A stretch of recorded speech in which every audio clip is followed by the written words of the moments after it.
इन पहाड़ों की तलहटी में रहना एक शानदार अनुभव है।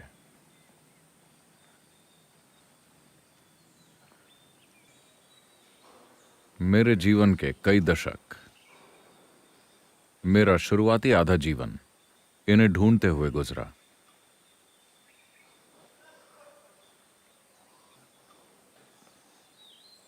क्योंकि मुझे अपना बोझ हल्का करना था।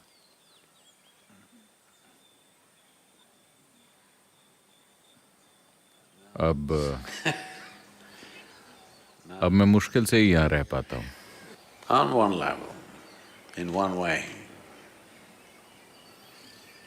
the spiritual process means to become like a mountain, stable, still.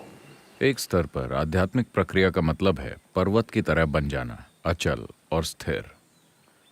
क्योंकि जब किसी इंसान का आधार बहुत स्थिर होता है, केवल तभी बहुत सारी चीजें की जा सकती हैं। जीवन में उल्लास तभी संभव है जब पूर्ण स्थिरता हो, वरना उल्लास पागलपन की ओर ले जाएगा। हाँ, इसीलिए बहुत सारे लोग जो थोड़े क्रिएटिव हैं, थोड़े एक्टिव हैं, थोड़े उल्लासमय हैं, वो अंत में जाकर बावले और लगभग पागल से हो जाते हैं। क्योंकि स्थिरता और संतुलन के बिना आप नाच नहीं सकते। इसी कारण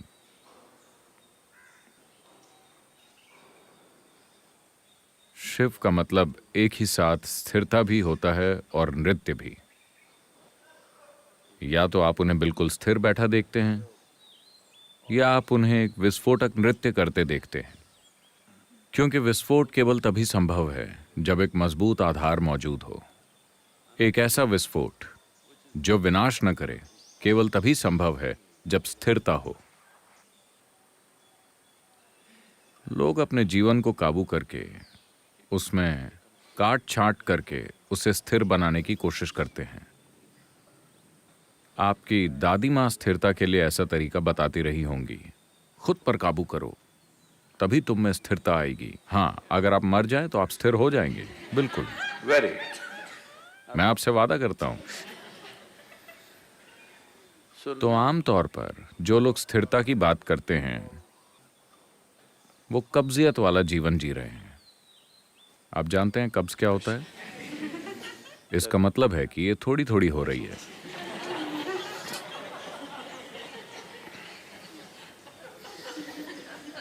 उनकी खुशी, उनका प्यार, उनका परमानंद यहां वहां थोड़ा थोड़ा होता है। यही कब्ज है।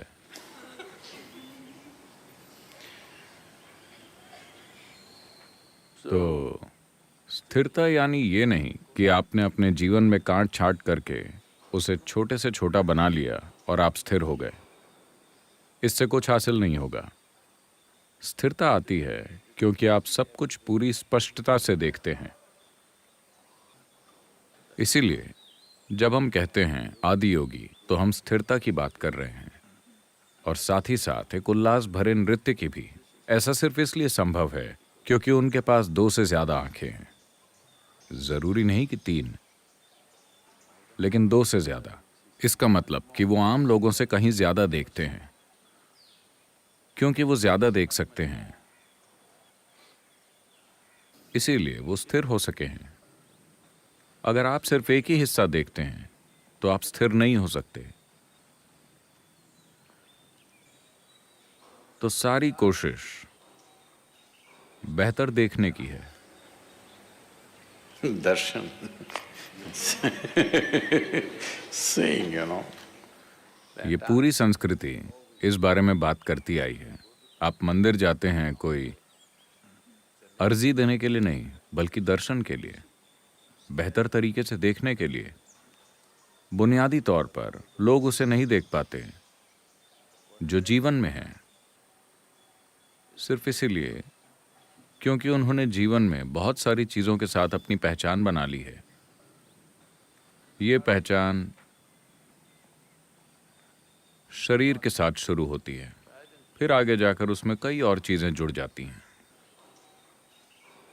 जैसे ही आप किसी चीज के साथ पहचान बनाते हैं, आपके पूरे मन को ये समझ आता है कि इसे सुरक्षित रखने की जरूरत है, और वो बस यही काम करने लगता है। तो मैं अपने देश के साथ, अपने धर्म के साथ और अपनी जाति के साथ पहचान कैसे खत्म करूं? वो सब करने की जरूरत नहीं है।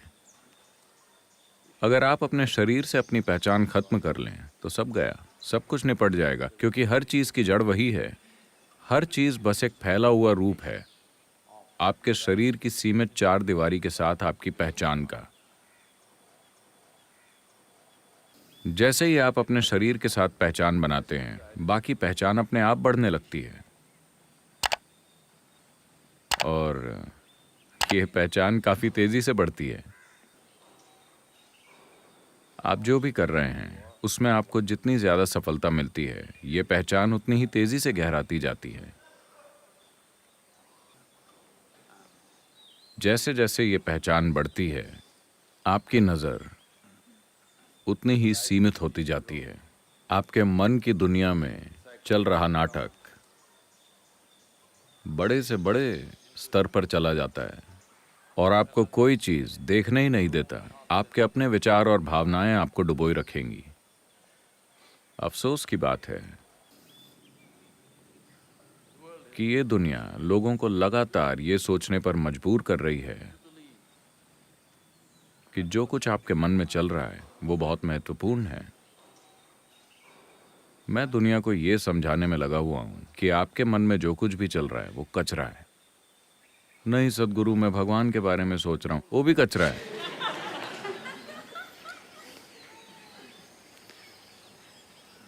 शायद थोड़ा पवित्र कचरा,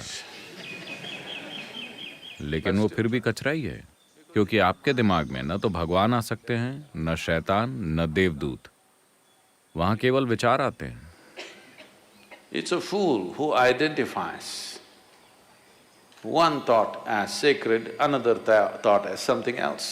कोई मूर्ख ही एक विचार को पवित्र और दूसरे विचार को कुछ और कह सकता है। विचार का मतलब किसी ऐसी चीज से है जो फिलहाल हकीकत नहीं है। विचार यानी आपके मन में भरा पुराना कचरा अब सड़ रहा है। आपको जिंदा रहने के लिए सोचने की जरूरत है, इसके या उसके बारे में, लेकिन आपको किसी नई चीज के बारे में जानने के लिए सोचने की जरूरत नहीं है। आपको आत्मज्ञानी बनने के लिए सोचने की जरूरत नहीं है, क्योंकि आप सोच ही क्या सकते हैं।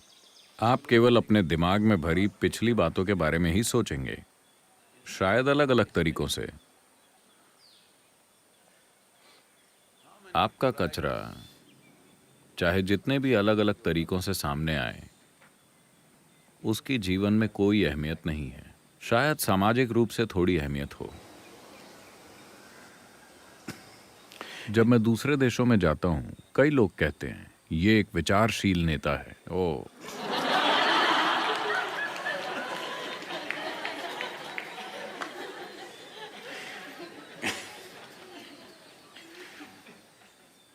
यहां कोई विचार नहीं है।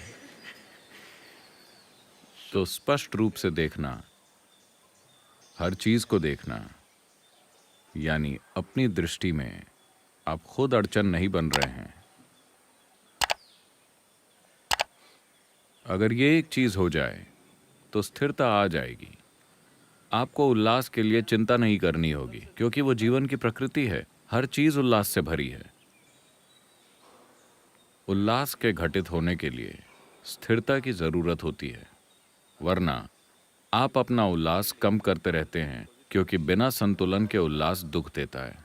अगर असंतुलित हैं और बहुत तेजी से चलते हैं तो आप खुद को चोट पहुंचाएंगे, चाहे आप साइकिल चला रहे हो या इस ब्रह्मांड की सवारी कर रहे हो। अगर आप असंतुलित हैं और स्पीड पकड़ लेते हैं, आप खुद को बुरी तरह से चोट पहुंचाने वाले हैं। इसलिए संतुलन बहुत जरूरी है, और ऐसा संतुलन जो किसी चीज को कम करके आए, वो संतुलन नहीं है। वो एक तरह से पैकेज्ड मौत है। हाँ, आपने मौत को एक तरह से पैक कर दिया है और ये काफी शालीन और गरिमापूर्ण लगती है क्योंकि मरे हुए लोग हमेशा गरिमामय होते हैं, है ना? उन्होंने कभी कोई बुरा व्यवहार नहीं किया है ना? तो बुनियादी रूप से हर चीज का मूल है दृष्टि की स्पष्टता, और ये तब तक नहीं आएगी जब तक कि मेरे और मेरे शरीर के बीच में एक दूरी न हो। अगर ये दूरी नहीं है तो पहचानों के बढ़ने को रोका नहीं जा सकता। दृष्टि, अगर इन पहाड़ों को देखते हैं तो आपको रोज दीवाना हो जाना चाहिए। हालांकि मैंने इन्हें पूरा जीवन अपने भीतर रखा है, फिर भी मैं इन्हें देखकर दीवाना हो जाता हूं। या तो आप इन्हें देख नहीं रहे हैं या आप सिर्फ नजर डाल रहे हैं लेकिन देख नहीं रहे।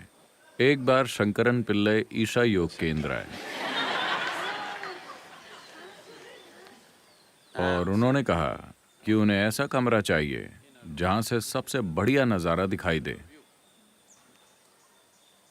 तो काफी सोच विचार के बाद रिसेप्शन ने उन्हें चित्रा ब्लॉक में ठहरा दिया। अगली सुबह उन्होंने शिकायत की, मैंने एक खूबसूरत नजारे वाला कमरा मांगा था, तुमने मुझे यहाँ क्यों रखा है? उन्होंने कहा, इस कमरे से सबसे अच्छा नजारा दिखता है। उसने कहा, नजारा कहाँ है? ये पहाड़ बीच में आ रहे हैं।